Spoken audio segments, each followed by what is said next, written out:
Hey everybody, we're back here at one more rep in Gahanna, Ohio, looking at the MedX chest press unit.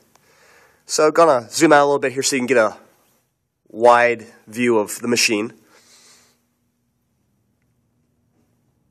Dual handles. Weight stack, bottom part is in 20-pound increments, and the top stack is in 2-pound increments. Very important because chest press is one of those exercises where not everybody gets super strong every time they come in and train. They might only increase their strength by perhaps 2 pounds, 4 pounds, 6 pounds each session.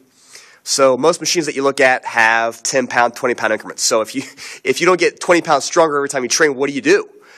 You have no option but to stay either lower or to go super heavy on the machine. So this machine allows you to go up in whatever increment you want to, no matter how strong you get or how weak you might be either. So this machine, a couple cool things about it. And hopefully you can kind of catch this from the video here, but the way the machine works is that there are 2 independent movement arms. Well, not independent, I should say. When you press one, the other one goes out, but there are 2 movement arms. And when you press the weight out, if you're noticing right now, you're noticing the actual handles are converging right there. So the ideal range of motion when you're doing this is you're sitting there in the pad, you're facing this way towards the handles. Your hands are actually here on the handles, close to where my hands are at here as well. And you're starting wide being a relative term, and then you press out, and the handles are converging like that. Why does that matter? Who cares? What's the big deal? Well, here's the problem. Barbell bench press. That's the standard exercise everybody measures their strength by, right? How much can you bench? What do you bench press? Bench press has inherent flaws. A, it's dangerous as hell.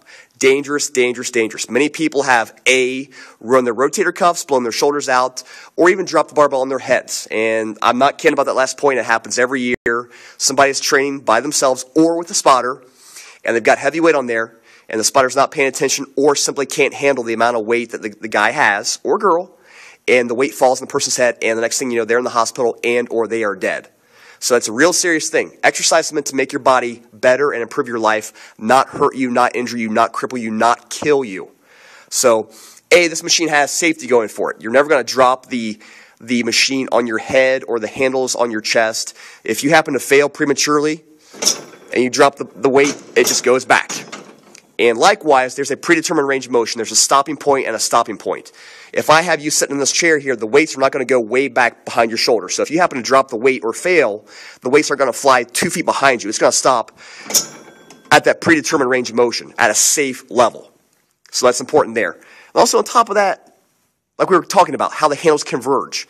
The convergence allows more pectoral stimulation. Most people, when they do chest press, are doing it for chest.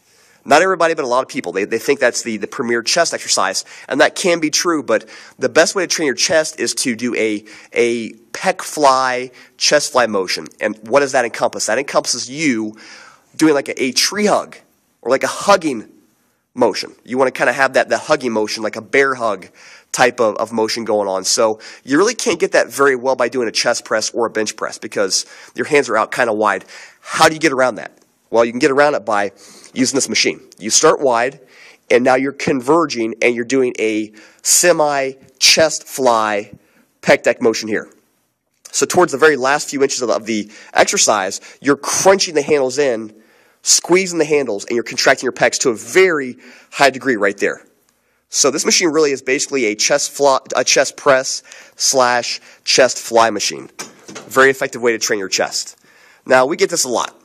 You know, Kevin, why do this? We all know bench press, barbell exercises are the best way to train. Why mess around with machines? I kind of covered a little bit of that, the safety point of view earlier, but also the other issue too is unless you are a power lifter that has to demonstrate their proficiency, their efficacy with a barbell, there is no reason to use a barbell. Think about that again. Let me reiterate that.